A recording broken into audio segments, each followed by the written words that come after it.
All right, I'm nervous. Hi, everyone. McBeard here. Welcome to a Legends of Runeterra deck guide, and there's going to be a couple of things that we're going to be talking about. If you don't know, I've been involved with Legends of Runeterra since the beta, where I played both preview periods, and I also played up to Platinum, and also I played up to Platinum during the Rising Tides expansion, and in both cases, Gwen pulled me away because I was devoted to that game over last year, 2020. In both of those cases, where I only played Platinum, I still cared enough about this game to make videos. You can find those videos in my history. I put them on a Legends of Runeterra playlist, but you can also search them probably Legends of Runeterra McBeard. Most importantly on that playlist is how to play, if you wanted to know how to play, but it's very, very early footage. Still think it's relevant, and I also think that the tutorials do a great job teaching in this game, and you get a lot of rewards for doing that as well. It's a pretty generous game. So if you're playing this game, welcome. I'm playing it too. It wasn't a lot of videos, but because I was interested in it, I put out videos at the time. But I knew this card game was excellent, and I felt very comfortable covering it, and I feel like over the last 10 or so days where I've been playing this game for about 6 to 8 hours a day, I think, almost every day, I would say that I'm pretty comfortable with the game right now. I definitely like streaming it again. I'm feeling really back in my element and more energized than a new game usually does because, you know, I'm a card boy at heart. So I'm playing more than ever. I've logged about 200 games in this season already. Back at Platinum, mostly doing some deck testing. I've been doing some good pushing as well. But the most important thing is I've been experiencing the meta. I've been gaining that knowledge, which is the most important part. If you want to log a lot of games, certainly you'll see what's strong, you'll see what has high play rate, but you got to look through the cracks as well and see what the game is and what it could be, and the card collection has just been a joy to comb through because I haven't put in the hours as some of my contemporaries have, so I really don't have that. I don't have any burn. I have mostly all excitement to cover the future of this game. So since the launch of Runeterra, Riot has released 3 additional factions. You have 9 regions to mix and match 2 regions together to form a deck. Since the launch, like, this creates for a lot more diversity in the meta because mixing and matching from 9, you have very specific options in some of these cases that you don't have in others. Some archetypes are still very strong from the time that they were introduced. Either they just are, or they've received supporting cards that's made them good, or at least keep them competitive enough with the archetypes that they're releasing these days. I feel like Deep is the best example for that. Deep was a deck that I liked during Rising Tides, and I still love it, and it's even better now than it was before because they've given more tools to that deck, such as Sea Scarab, which is a great card. They're hinting towards a 10th region as well, which would create such a solid pie, right? It creates a very, very solid pie. They've been doing really great releases.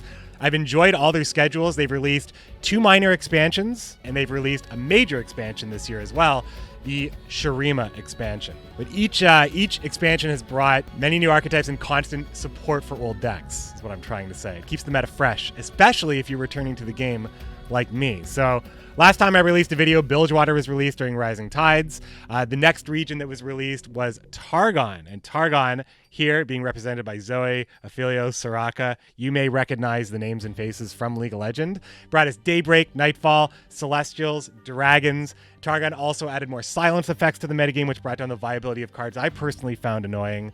What is it called? Yeah, I hate the card so much I never even crafted it. There you go. But I still want to just talk about Legends of Runeterra because there's been a hearty content rollout in 2021. Like I said, 1 major, 3 minors as of early June. I'm looking forward to the Shurima block's completion and I guess what will be the summer meta. We don't really know what's coming after July as far as the roadmap, but they've made good on everything on the roadmap. Everything's been pretty solid. The only things that you hear complaints about, I think, in this game are the price of some cosmetics and healthy meta discussions that you want to have about a card game. With anything you can say about the meta, play rate, power rate of any specific decks, if you know the game, you will know that Azir and Aurelia are currently a very strong deck, and people have a lot to say about this deck. And I will agree it is a tier 1 deck, and it is a very strong deck. But I am going to probably not focus on that deck, and I'm going to be talking about lots of other stuff. And just going to wait until, I'm just enjoying the game so much, it's really not impacting my performance. And, I beat that deck once in this video, so spoiler alert. Nightfall doesn't have that bad of a matchup. We're currently 2/3 of the way through the Shurima expansion, which has brought the vast desert empire to Runeterra, and as a Gwent player, it seems that I cannot hide from the empire of the Great Sun. Not complaining. Shurima was released to middling reviews, claiming it didn't mix up the meta enough, But recently, on May 6th, the Guardians of the Ancient was released. That brought in Malphite, Zillion, and Aurelia. This brought the power level of Shurima and Iona back to respectable levels. But in card games, respect is really hard to earn. So you're either not good or too good. Not very many people say things are fair when it's strong. I've never heard anybody say a deck is fun to lose against. Ever. I've never heard it in my life. So when people say a deck is not fun to lose against, I have no frame of reference. Tier 1, it's probably going to receive balancing in the future, and it should. It should. There's a lot of stuff that I think is too good for the deck, and it's not necessarily the cards you think. Ionia and Shurima get a lot of luxuries for this archetype that it probably doesn't need due to the strength of the archetype. I think that's probably the most tempered take I can give you about it, and it's likely the truth. Take that with a grain of salt, because I am only still Platinum, but we are giving you the Platinum sessions, and this is the Runeterra recap. With this new expansion, Shurima is well represented. Azir Aurelia is very strong. Azir Darius Burn is very strong right now, and Shurima Freljord Overwhelm decks are seeing pretty solid appearance. There are some Sivir decks that are really strong as well, either being played with Demacia, Shyvana, some combat tricks. Some people like to play Jarvan. Some people, I just saw a Zed Sivir deck recently, but Shurima definitely not quiet in the meta anymore. Now, let's talk about the first deck that I'm going to be showcasing gameplay from, and that is Nightfall. What I like about Nightfall is that it is not as much an aggro deck as much as it is a combo deck. It makes very, very good use of your turns through creating situations that the opponent has a very difficult time dealing with.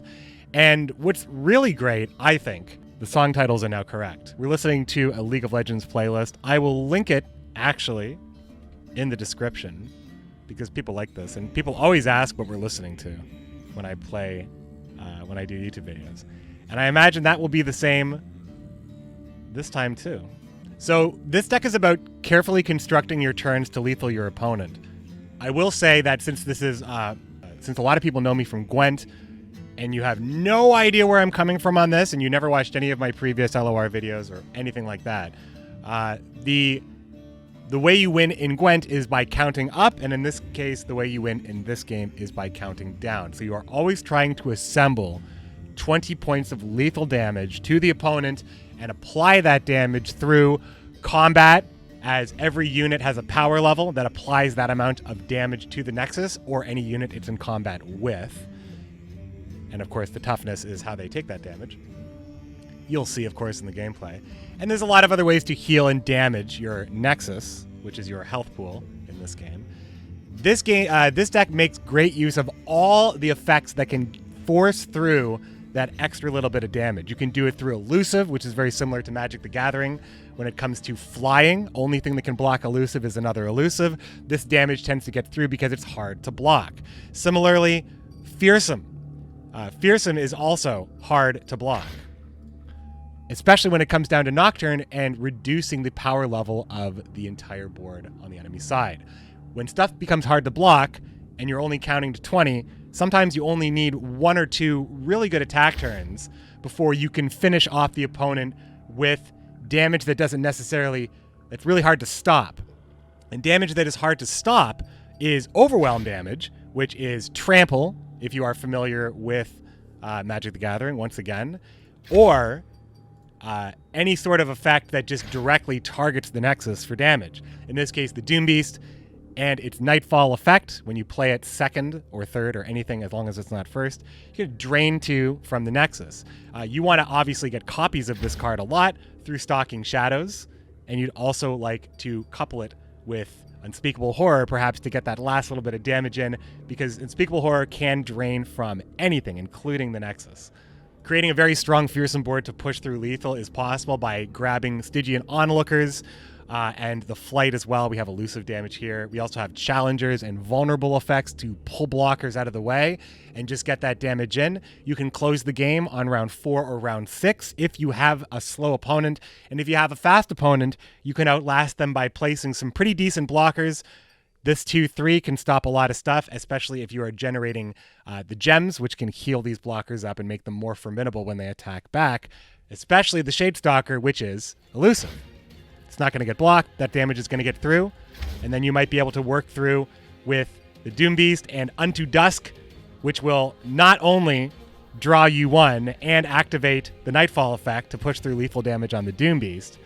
But if you need it, Unto Dusk, which is a great card that was just added to the game and really, really fantastic support card for Nightfall.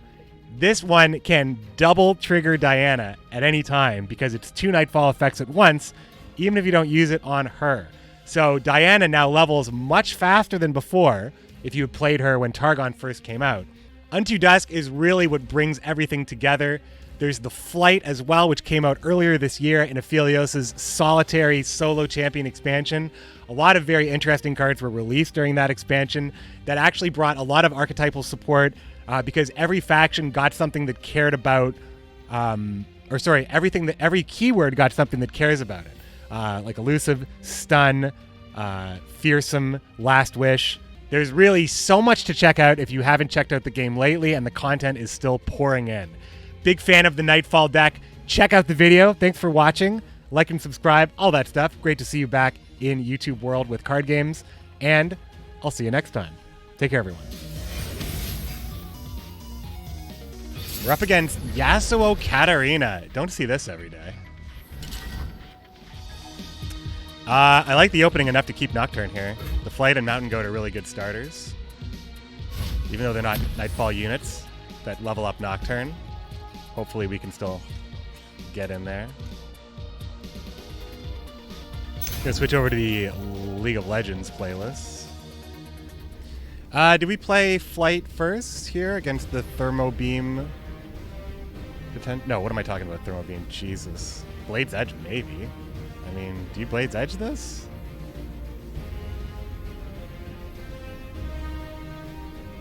Do I care?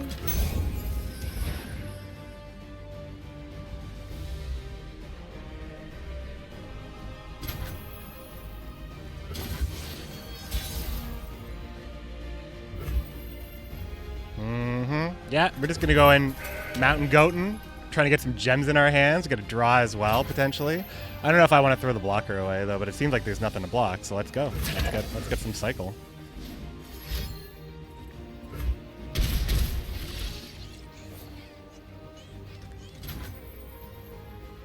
Nice. Our hand is great. Truly great.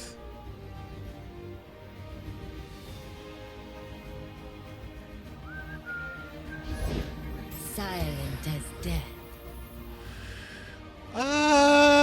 Unspeakable Horror seems like a pretty fine thing to play, maybe. I'm saving my spell mana just for a better Nightfall next turn. Which I would say is pretty important because Nocturne is coming. So I think we probably let's just take this 2 elusive damage here.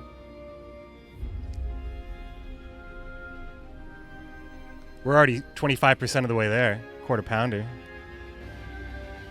with no cheese. I don't know. I don't think Nightfall's cheese. Yasuo Katarina is definitely not cheese. Definitely not cheese, but I will still respect it.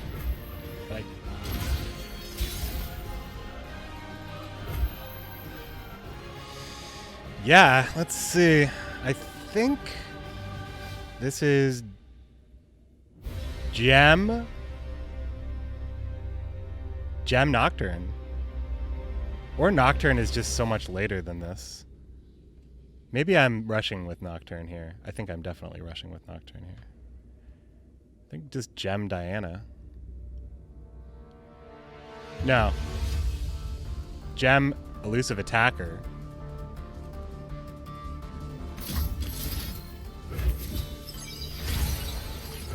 Mother Moon, veil me.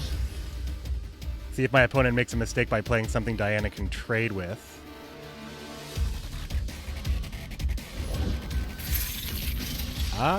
Well, that technically is what happened, but that's not Diana. This is. Ill met by moonlight. Night descends. Face your heretic. Face your heretic. Okay.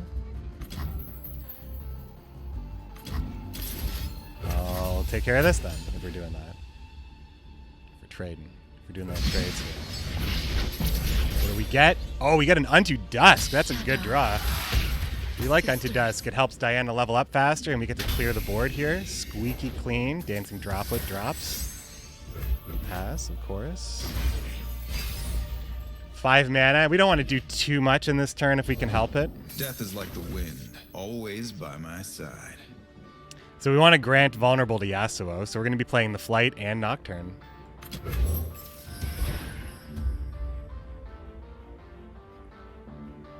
Because Nocturne's vulnerable stays. Okay, I see what's happening here. Waiting for me to play it, right?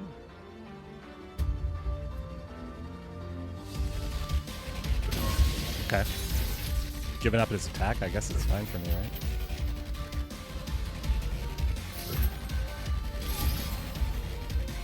You think Fearsome's going to be the way to go, or Doom Beast? I think Fearsome is going to be the way to go. The more units we can drop fast, because we're going to get Nocturne leveled up, I think. It's looking pretty possible.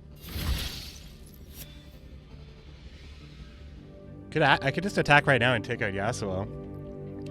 Unto Dusk levels up Diana and also procs her quick attack, and then we can do it again, right?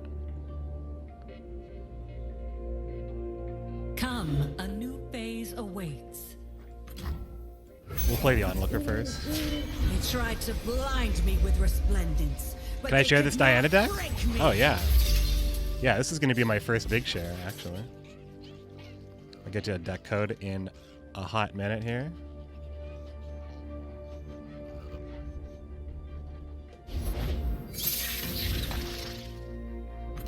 Okay. That's good. That means that Nocturne may not get stunned now.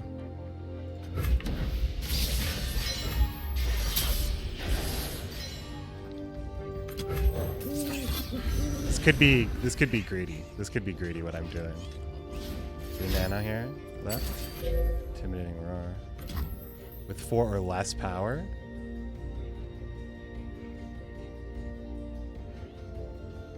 Oh, this is a good play for us then, right?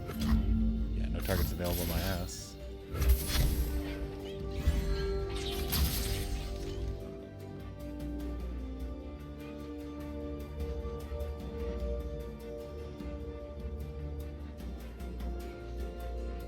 Do I save the Mountain Goat here?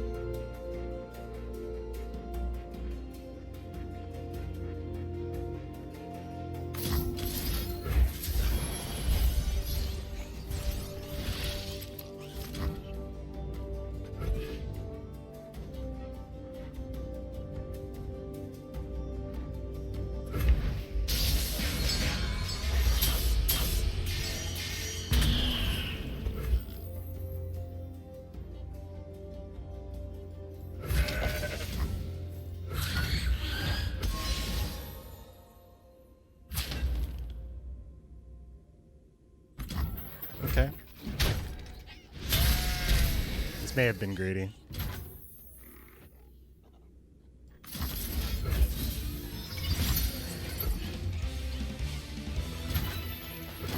Okay, Diana's gonna get killed now, and now knocked. So this is 4 to 5. Shit. She dead. I think we just have to get these Doom Beasts and Unto Dusks going. It's gonna get pretty hard to deal with soon. Maybe I do have a future. Playing Duo today, 3 people adding me in friends. I hear Duo is pretty cool, yeah. I hear that's pretty cool. This looks really rough for us here. Not gonna sugarcoat it. Well, you know.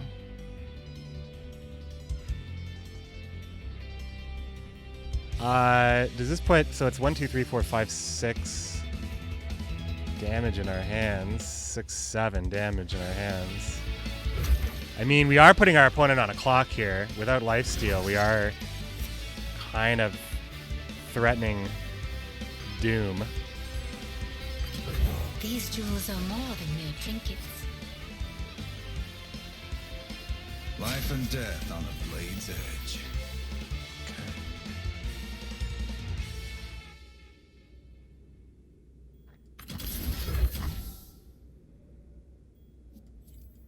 is not the way. I feel like I'm gonna get a lot of overwhelmed Alan. Like if this is similar to like the kind of like old school Yasuo decks, like there might be that lieutenant that gets stronger with each stun. There might be a Minotaur Reckoner or whatever. So I gotta be careful, right? Monastery. Alright, that's slowish. Okay, so the goal here is to make him worry so much about Nocturne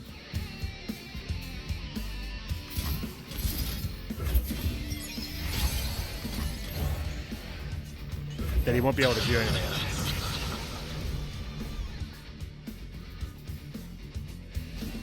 Leveling up Nocturne will also be great. So I have the option here to use Unto Dusk on the Stygian Onlooker to trade with Yasuo, but it's possible it just doesn't matter. It's possible like it just won't actually matter. We're gonna be able to play just the Doom. We can play the Doom Beast anyway, right? Oh god, I don't know if this is correct.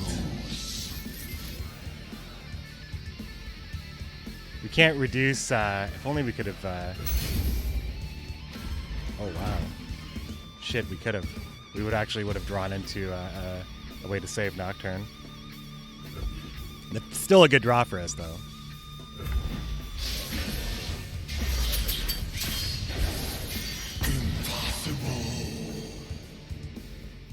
We're going into 9 mana. So having a bunch of extra mana seems like it would be good. We have 1 spell. So, I mean,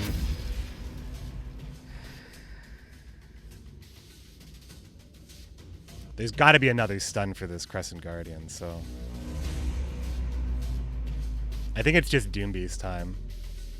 I think we're just on the Doom Beast race at this point. People emoting me with face palms? Yeah, thanks for reminding me. Let's just, I mean, I think this is a good matchup, really. Quick footwork, fast strikes. Don't let the fluffy tails fool you. Don't want the fluffy tails.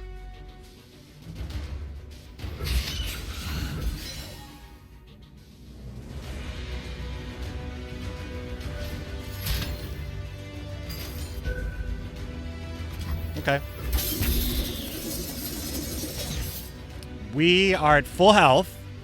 That's our best situation right now. Fast strikes. Don't let the fluffy tails fool you.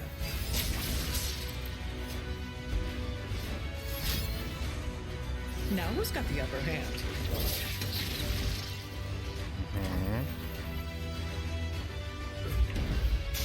Underestimate. I dare you. A little worried here. Just a little worried about how much damage is coming in here.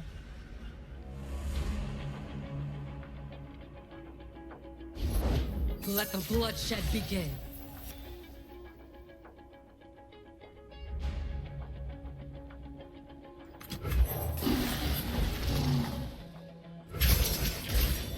Blood for Noxus. I mean, I think we're just gonna win with Cygnus here. I think we're just gonna win with Cygnus, so we just block as much damage as we can. Now we could use this now to grab 2 more damage, but I don't think it's that important now to do that because we have Cygnus and overwhelm damage representing. No one gets in my way. 28. Oh, you talk. Well, maybe in the co-op there's other ways to do it. Unseen, unheard. Oh, it's aggressive. That is aggressive.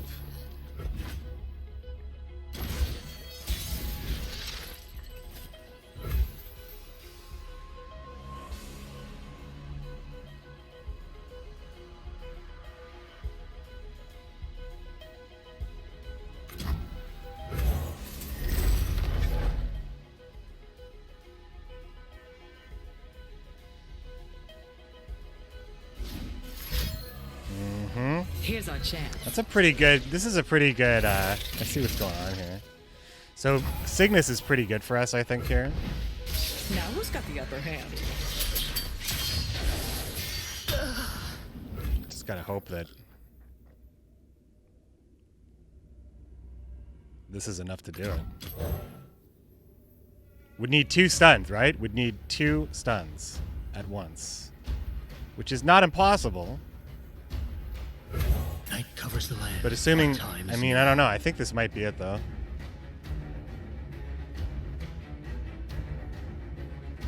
I like... Cygnus always represents about 8 to 10 elusive damage, so... as a 1-of, it's hard to ignore. I wanted to try Cloven Way a little bit more. Oh, what happens now? Under cover of night.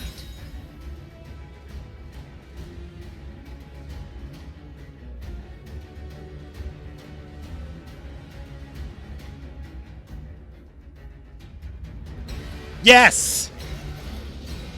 Let's go. I had a family visit, and I wasn't sure when it was happening, so I think I would have probably said something earlier. My apologies. I think I'm doing 1 to 7 today, tomorrow, and Tuesday pretty solidly, so you can catch me within this window. I have something in my eye, my friends. I want a 1-drop, right? Who are we up against? So we want to be fast. We want to be fast. We also want to be able to block Zoe. So I think, yeah, we have to keep it. We keep all this here. Blocking Zoe and having kind of like a semi-unfavorable trade with the Dragon Guard Lieutenant. The Mountain Goat, because he's like, you know. No one likes the goat to strike them. No one wants any of these horns. Ah, a mountain goat versus mountain goat. Who do you got? Oh, looks like there's no fight after all. No fight after all. Okay. Stalking Shadows Diana, perhaps? I think that's the option here. Allows us to get this out without a strike.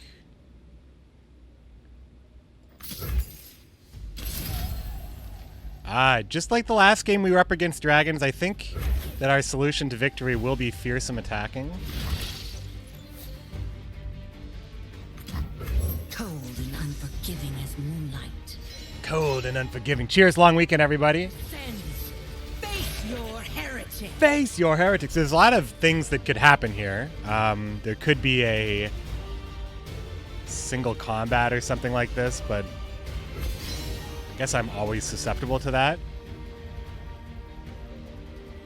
My opponent was very patient here. Something tells me that... Oh, it's going to be Hush for the solution. Okay. So just to get Diana killed, he's using Hush. See, this is what I mean. Like, I think Diana's a good card for a 2-drop, but I don't think she's inherently that much better than the Mountain Goat. I mean, she's very good, but I don't think she's like the win con. Like, being able to play her early is so much more important for early trades, because we have combos that don't require her. That being said, that might be exactly what my opponent needs right now.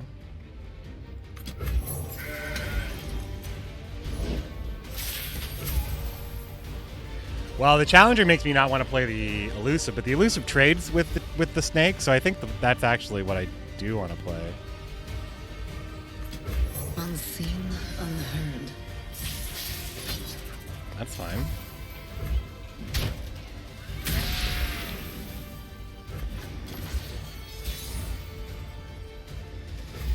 Okay. So it would be great if we had Nocturne, so we could make for a nice fearsome board here, but it's only round 5 and we don't have a lot of mana in the first place. So first of all, what would be a 2-mana play we might want to make? Stalking Shadows again could allow us to have like just a handful of units.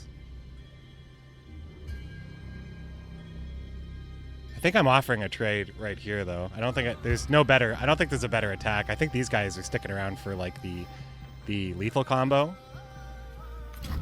I want the Pale Cascade to be activated here. Forgive me.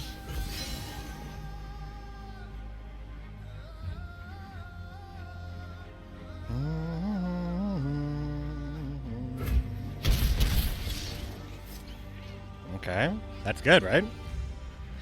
11 health at this point.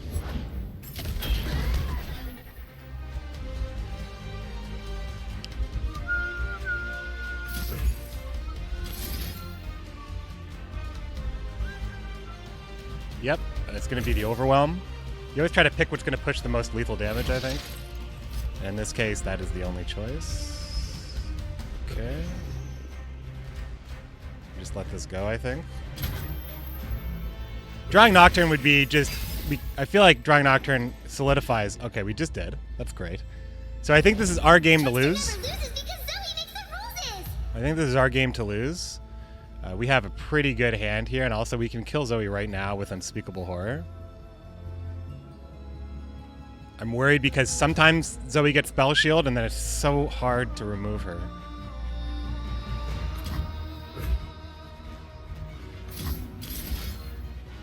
Also, I want this to be able to trade with the dragon. So I'm going to be doing this here.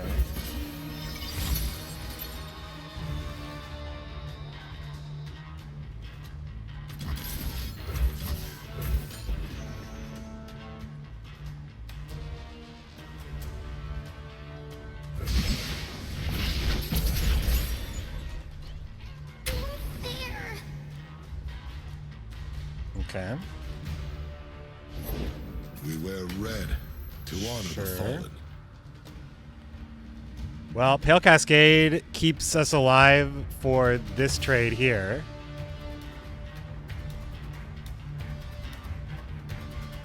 But if we just play Nocturne right now, it's just going to be a lot harder to get anything out of this, right? And what would we like there to? What would we like to be the vulnerable unit? The Lifesteal unit, right?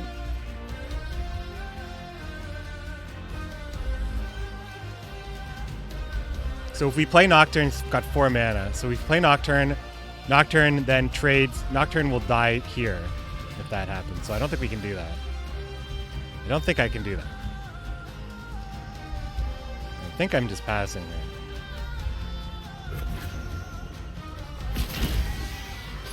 To arms!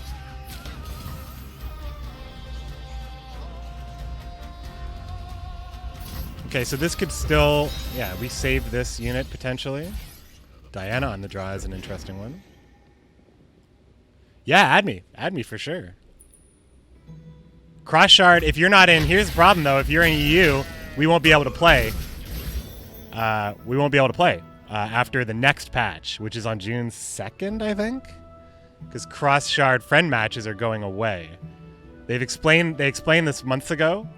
It's like kind of like not a current event, but it will be a current event when it's finally implemented. So keep that in mind. We should probably do a fight night before that happens this Friday. 2 mana is okay to keep, or we want Diana on the board. I feel like Diana being on the board is extremely important. They tried to blind the night. Embrace the night. Do that later. Okay. I mean, that actually is... If this is coming out now... Yeah. Like, this is...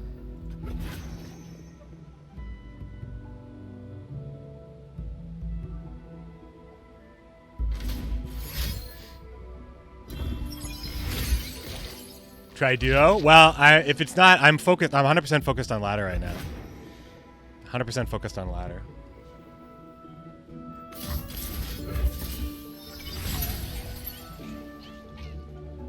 I'm definitely playing the Stygian Onlookers first, because this is like a dream trade.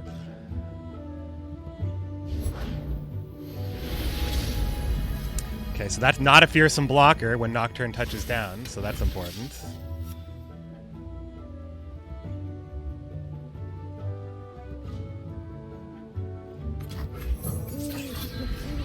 Hello, Wild Rift. When? Yo, I really like that you keep coming back and asking. I was thinking about it a lot today, but I'm really obsessed with ranking up in this Riot game. Spell Shield. That shouldn't matter with Nocturne's situation. I think we're gonna be okay here. Darkness. Yeah, still can't block Fearsome. So we have 14 damage coming in. No, we have we have 15 damage coming in. And then we have Doom Beast to finish it off. The snow one was safe. Whatever the cost.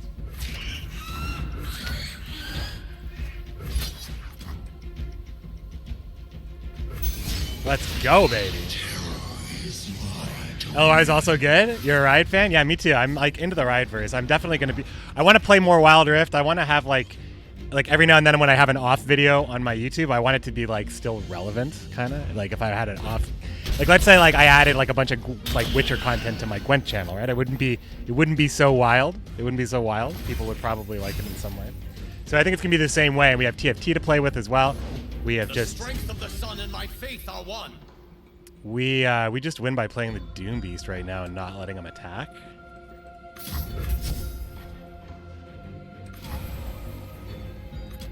Tear their minds apart. Tear their minds apart, Doom Beast! Oh, Nopify? Nope. Hush? Doesn't make a difference, does it? That won't work. Got him. All right.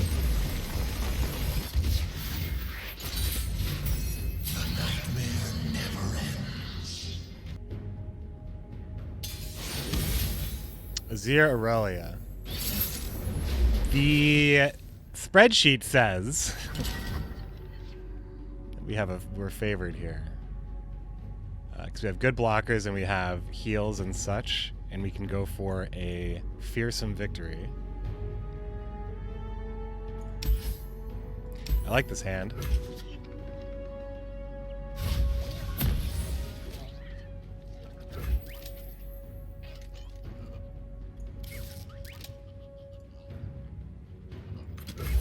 That was a nice greeting. What do you call that technique? Be brave. Be brave.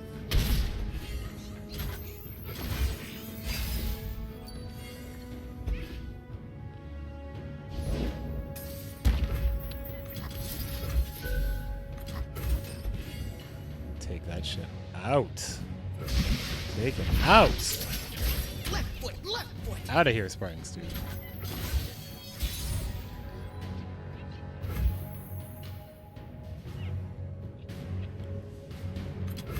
Goat. Is Azir here? Oh no, double days. Alright, we have to get some damage in. I actually think we have to go with the Stygian Onlooker, and we have to get that damage in right now. I mean, 4 is 20%, right? 4 is 20%. Remember my words. All going in. All going through.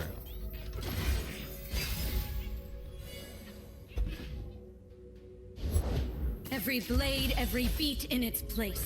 I actually think my opponent is playing too slow to win at this point. We need to save 1 mana for Nocturne.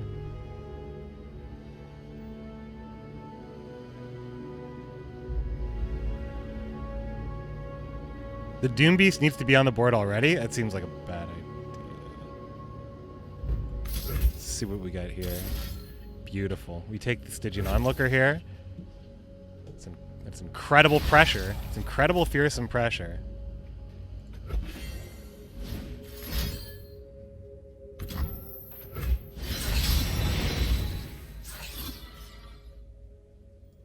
Protector, shield me.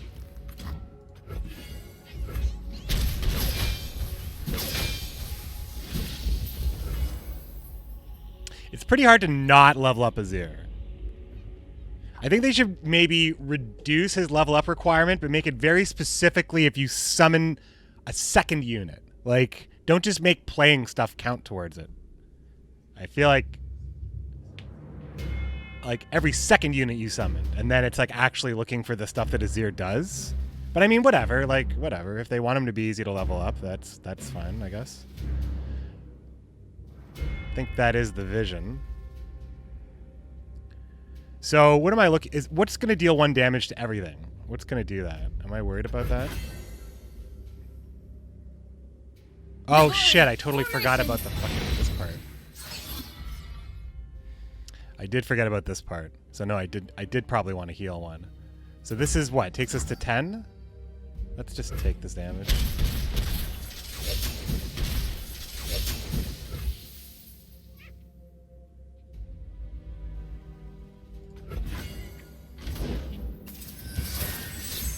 All right.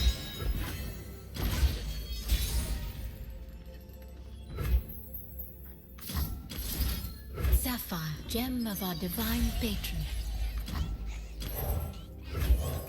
This seems like a great board to play Nocturne into right here. Hey, Krabby! That's my resting face.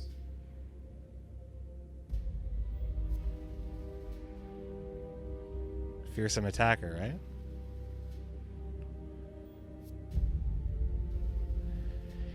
Fearsome attacker or remove with unspeakable horror after the fact.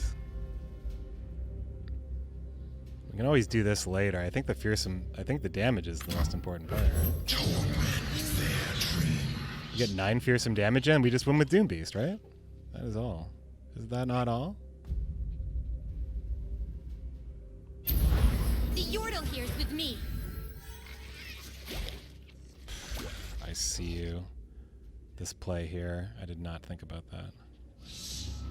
Anyway, we attack with everything in this case. Be brave.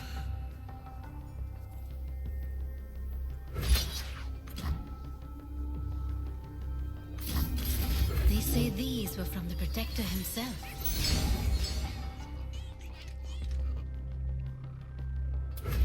Opponent in check. But is it checkmate? Pretty close to checkmate. My homeland.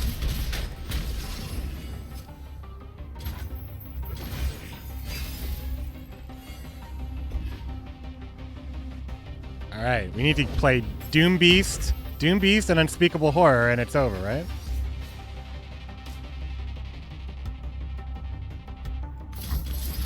These gems grant a wearer harmony.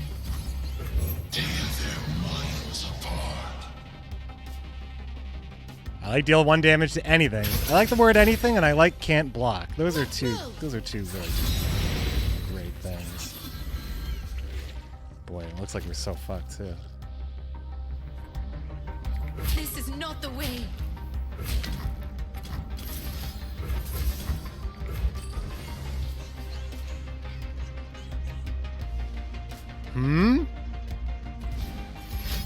No? Oh, baby! You love to see it. You love to see it.